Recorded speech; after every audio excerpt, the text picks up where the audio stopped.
You have to understand that the ideology of Lane Stadium projects a certain message. It's supposed to resemble the Coliseum in form. And what this does is create the sense of Lane as a battlefield where some sort of combat is going to take place. The sense of it being a bowl enclosed by high towering walls with no sort of exit really intensifies this feeling. And in that way, it's very functional too. The bowl design especially amplifies all the sound and the noise that happens on game day. You have to imagine being here during a game with the sound of colliding bodies, of hollering fans, screaming coaches, and the brassy call of the band, all of that noise closing in and echoing like a megaphone throughout the bowl. And what this does is create a sensory overload for rival teams and players and coaches. And this constitutes the home field advantage for the Hokies. So on game day, or even on a game night with those blinding lights and that sort of sound closing in, it would be very intimidating, but also cause mistakes for rival teams, fumbling a ball and unable to compete on the same field.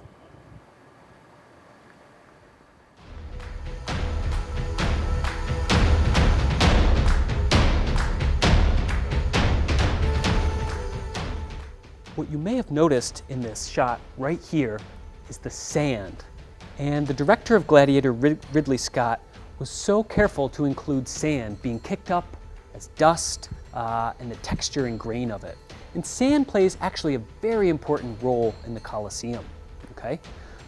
Again, in Latin, sand is arena, and that's where we get our modern term for a stadium where spectacles are seen, like the Coliseum. But the sand at the Coliseum on its floor actually served like a kind of kitty litter, okay? It served this very functional purpose of soaking up all the blood, all the animal droppings and feces, okay, and guts that are spilled out to make it very easy to clean up for the next sort of group of victims to come through, okay? And drainage and irrigation are actually extremely important factors to any stadium, whether it's the Coliseum or Lane.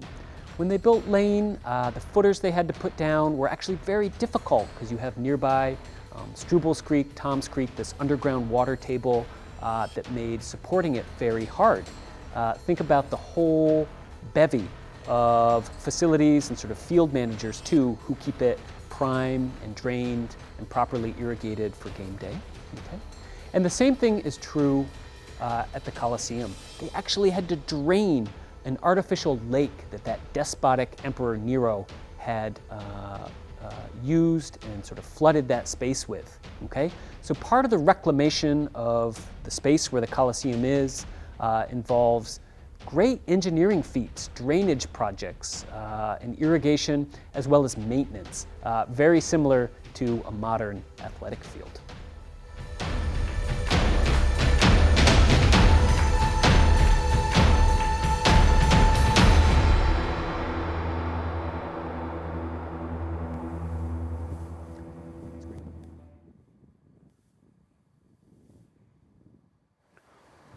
One of the reasons Lane Stadium is so successful is due to field technology, and it utilizes some of the elements familiar from the Parthenon and the Acropolis in Athens.